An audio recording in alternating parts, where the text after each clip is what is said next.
There's a specific 5-second test worth understanding directly, not because 5 seconds alone can ever fully definitively prove something as complex as genuine narcissistic personality structure, but because this particular moment reveals something considerably more reliable, considerably faster than almost anything else you could observe during an entire evening of ordinary conversation. Today, we're tracing exactly what this test is, why it works so effectively, and how to actually use what it reveals responsibly, rather than treating any single observation as absolute, unquestionable proof. The test. Watch how they respond for exactly the first 5 seconds when you receive genuinely good news in their presence. Not news about them, news about you, a promotion, an accomplishment, something exciting and unrelated to their own life or their own achievements. Watch specifically the first 5 seconds of their reaction before conscious, deliberate self-management has time to fully activate. Here's why this specific window matters so much, connecting directly to everything we've traced throughout this entire series about performed versus authentic reaction. Remember what we discussed extensively throughout our conversation about non-reactive empaths and the specific value of watching someone's immediate, unguarded response before strategic management takes over. Most people, including people with genuinely narcissistic patterns, know how to eventually perform enthusiasm and support. What's considerably harder to fully control is the involuntary split-second reaction that occurs before this performance has time to activate, the brief flicker across the face, the momentary pause, the subtle tightness that appears and disappears before the more socially appropriate response takes over. Here's what this 5-second window typically reveals, connecting extensively to everything we've traced throughout this entire series about how narcissistic psychology experiences someone else's independent success. Remember what we established about your independent joy often registering at some level as a subtle threat to psychological centrality, rather than something to celebrate freely. In that first 5 seconds before conscious management activates, watch for a flicker of something that looks closer to calculation than joy, a brief, almost imperceptible pause before any positive response begins, a quality of congratulations that arrives with a slight delay rather than immediately, spontaneously. Here's what genuine, healthy reaction typically looks like during this same 5-second window for useful comparison. Someone without these specific patterns typically shows immediate, involuntary delight, visible in the eyes before words even form, an instantaneous quality that doesn't require the split-second processing delay this test is specifically designed to detect. This immediate quality is difficult to fake convincingly, precisely because it's involuntary rather than performed, which is exactly what makes this 5-second window so revealing. Here's the crucial caveat worth understanding before we go any further, because it matters enormously for how responsibly you use this information. This test provides a genuine, useful data point, not definitive proof on its own. A single instance of this delayed or flickering reaction could reflect many things beyond narcissistic patterns, specifically genuine tiredness, a bad day entirely unrelated to you, momentary distraction, or simply an individual personality style that processes emotion more slowly without any deeper pathology underlying it at all. Let's trace how to actually apply this test responsibly, because understanding its genuine value requires understanding both what makes it reliable and what makes any single instance insufficient on its own. Here's the first thing worth understanding. Reliability comes from repetition, not from any single observation. Remember everything we've traced throughout this entire series about pattern recognition mattering considerably more than isolated incidents. If you notice this specific delayed or flickering reaction once, this genuinely doesn't constitute meaningful evidence of anything. What matters is whether this pattern repeats consistently across multiple instances of your own good news over enough time that coincidence becomes an increasingly implausible explanation. One flicker might mean nothing. A consistent, repeated pattern across 5, 6, 10 separate instances of good news, each one met with the same subtle delay or the same brief flicker before performed enthusiasm activates, represents considerably more reliable, considerably more meaningful information. Here's the second thing worth understanding. Context and content of the good news matters for accurate interpretation. Remember everything we've traced throughout this entire series about how narcissistic psychology specifically experiences threats to relative status or significance. This 5-second test tends to reveal the most useful information specifically when your good news carries some implicit comparison, a promotion that might exceed their own professional standing, an accomplishment that draws attention specifically toward you, anything that shifts focus, even briefly, away from them and onto your own independent success. Good news that doesn't carry this comparative quality, recovering from a minor illness, finding a parking spot easily, provides less useful information because it doesn't actually test the specific dynamic this entire series has traced extensively. Here's the third thing worth understanding: what to do once you've observed this pattern reliably, repeated across multiple genuine instances. Remember everything we've traced throughout this entire series about how single observations, however consistent, still benefit from being held alongside other information rather than serving as the sole basis for any major decision. If this 5-second test reveals a consistent, repeated pattern, treat this as one significant piece of a larger picture, worth combining with everything else we've traced throughout this entire series: the 10 hidden signs, the covert narcissistic traits, the broader pattern of behavior across many different contexts and many different circumstances. This test works best as confirmation alongside other observations, rather than as a single standalone diagnostic tool you deploy in isolation and treat as definitively conclusive. Here's the fourth thing worth understanding, one that addresses something important about accuracy and fairness in how you apply this test. Remember everything we've traced throughout this entire series about the danger of over-applying protective frameworks in ways that damage genuinely healthy relationships. Before concluding anything significant from this test, consider whether the specific circumstances genuinely support a fair reading. Was this person distracted by something unrelated in that specific moment? Were they perhaps dealing with their own genuine difficulty that day, unconnected to any deeper pattern?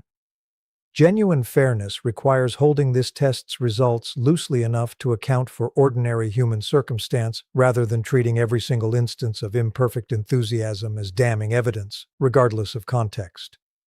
Here's something worth understanding about why this specific 5-second window proves so much more revealing than watching someone's reaction to your bad news or your struggles, which might initially seem like an equally useful test. Remember everything we've traced throughout this entire series about how narcissistic psychology often performs sympathy and support relatively convincingly, precisely because providing comfort during someone's struggle doesn't threaten their own relative significance the way independent success or independent joy potentially does.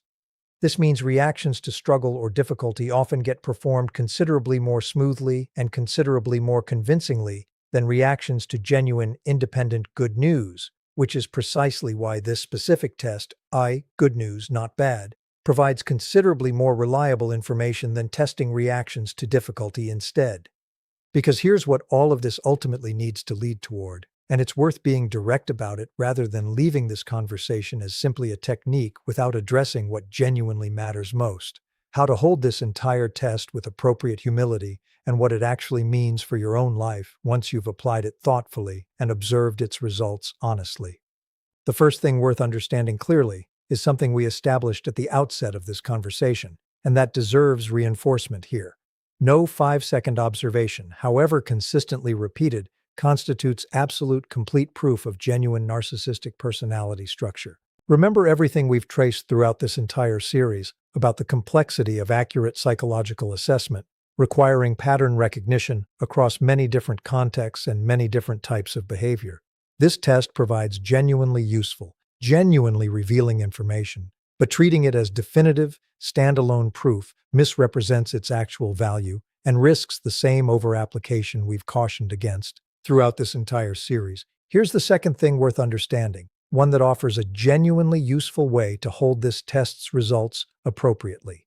If you observe this pattern consistently, let it function as motivation for closer, more comprehensive attention rather than as final, complete conclusion on its own.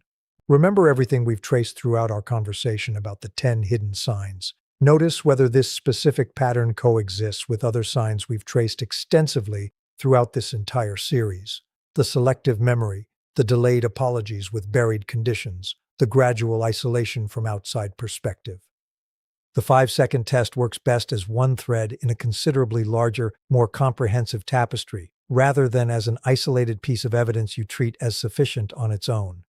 Here's the third thing worth understanding, one that addresses something important about applying this same test to yourself, worth considering with equal honesty.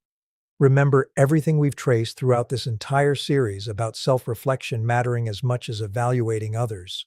Consider honestly how you respond during those same first 5 seconds when people close to you share genuinely good news. This isn't meant to produce guilt or self-criticism. Everyone, including people without any narcissistic patterns whatsoever, occasionally experiences a brief, complicated flicker of something other than pure joy, particularly during genuinely difficult periods of their own life. But honest self-reflection here matters for calibrating your own understanding of what genuinely constitutes concerning, consistent pattern versus ordinary, occasional human complexity. Here's the fourth thing worth understanding, one that circles back to something we've emphasized throughout this entire series in countless different forms. Whatever you observe through this specific test, whatever conclusions you eventually reach about someone in your life, your own worth and your own genuine right to celebrate your accomplishments freely doesn't depend on their reaction in any way. Remember everything we've traced throughout this entire series about rebuilding self-trust independent of external validation. If someone consistently fails this test, this reveals genuine, important information about them and about what their presence in your life might actually cost you emotionally. It reveals nothing whatsoever about whether your accomplishments deserve celebration, whether your joy is legitimate, or whether you're somehow asking too much by wanting genuine enthusiasm from the people closest to you. Here's the fifth and final thing worth understanding, the piece that ultimately matters most as we close this entire conversation. This 5-second test offers something genuinely valuable. A fast, reasonably reliable window into authentic reaction before conscious performance has time to fully activate, considerably harder to fake convincingly than almost anything else you might observe during ordinary interaction. Used responsibly, combined with the other patterns this entire series has traced extensively across dozens of previous conversations, held with appropriate humility about what any single observation can and cannot fully prove, this test genuinely deserves a place among the tools worth trusting as you continue developing your own discernment. Used irresponsibly, as absolute standalone proof deployed after a single instance, without the pattern recognition and contextual fairness this entire series has traced as genuinely necessary, it risks becoming exactly the kind of over-applied, indiscriminate suspicion that damages genuinely healthy relationships alongside protecting you from genuinely harmful ones. The 5 seconds matter.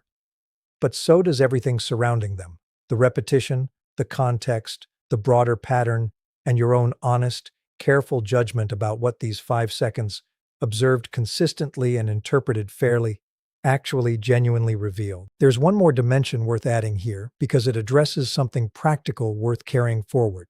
How do you actually create the conditions to observe this test genuinely? Since deliberately manufacturing your own good news, specifically to test someone's reaction, would introduce exactly the kind of artificial, manipulative dynamic this entire series has consistently cautioned against. This deserves honest, direct examination, because the practical application of this test genuinely matters, as much as understanding the theory behind it. Remember everything we've traced throughout this entire series about authenticity mattering considerably more than strategic deployment of any specific technique. This test isn't meant to be manufactured through fabricated news or exaggerated announcements specifically designed to provoke a reaction you can then analyze. It's meant to be applied naturally, to genuine good news that occurs organically throughout the ordinary course of your life. The real promotion, the real accomplishment, the real piece of exciting news that would arrive regardless of whether you were testing anyone's reaction to it at all. If you find yourself manufacturing artificial scenarios specifically to conduct this test, you've transformed something genuinely useful into exactly the kind of strategic, manipulative maneuvering this entire series has repeatedly cautioned against, regardless of how justified the underlying goal might feel. Here's something worth understanding about a related, important consideration. What if the person you're evaluating rarely, if ever, gets the opportunity to witness your good news firsthand? Perhaps because you're not currently in close, regular contact, or because circumstances simply haven't provided this specific kind of moment? This deserves honest acknowledgement. This particular test requires genuine opportunity to observe, which means it may simply not be available or applicable in every relationship or every circumstance you're trying to evaluate. In these situations, the other tools this entire series has traced extensively throughout dozens of previous conversations, the 10 hidden signs, the covert narcissistic traits, the broader pattern recognition developed through accumulated experience remain equally valuable, worth applying even when this specific 5-second test doesn't happen to have a natural opportunity to unfold. Here's a related consideration worth understanding, one that addresses something important about people who are simply naturally less emotionally expressive, regardless of any deeper psychological pattern. Remember everything we've traced throughout this entire series about the danger of pathologizing ordinary personality variation. Some people, for entirely benign reasons unrelated to narcissism, simply express enthusiasm less visibly or less immediately than others. Cultural background, individual temperament, genuine introversion, or simply personal style can all produce a less immediately effusive reaction without indicating anything concerning underneath it. This is precisely why the repetition and the contextual fairness we trace throughout Part 2 matter so significantly. A consistently muted style of expressing enthusiasm, present across every kind of news and every relationship this person navigates, likely reflects genuine personality style rather than the specific threat-based flicker this test is actually designed to detect. Here's a final consideration worth carrying forward from everything we've traced throughout this entire conversation, one that addresses something important about how this test and everything this entire series has traced across dozens of previous conversations ultimately serves a purpose considerably larger than simply identifying narcissistic patterns in any single relationship. Remember everything this entire series has established about pattern recognition becoming permanent, transferable protection, extending into every future relationship you'll ever build. This 5-second test, once genuinely understood and genuinely internalized, doesn't require conscious, deliberate application every single time. It becomes part of your natural, ongoing awareness, noticed almost automatically as you continue moving through relationships and continue paying attention to how people respond to exactly the moments that reveal the most about their genuine character. This is ultimately the most valuable thing to carry forward from this entire conversation. The 5 seconds matter genuinely and significantly, precisely because they occur before conscious performance has time to fully activate, offering a rare, valuable glimpse into authentic reaction that's considerably harder to fake convincingly than almost anything else available during ordinary social interaction. But the true value of this test isn't really about any single, isolated moment at all. It's about training yourself to notice, consistently and honestly, exactly the kind of authentic signal that matters most. The reaction that arrives before someone has time to decide what reaction they want you to see. Once you've genuinely developed this awareness, you'll find yourself noticing it not just in the specific test we've traced throughout today's conversation, but across countless other moments throughout every relationship you navigate. The flicker before the compliment, the pause before the congratulations, the split-second gap between authentic feeling and its carefully constructed presentation.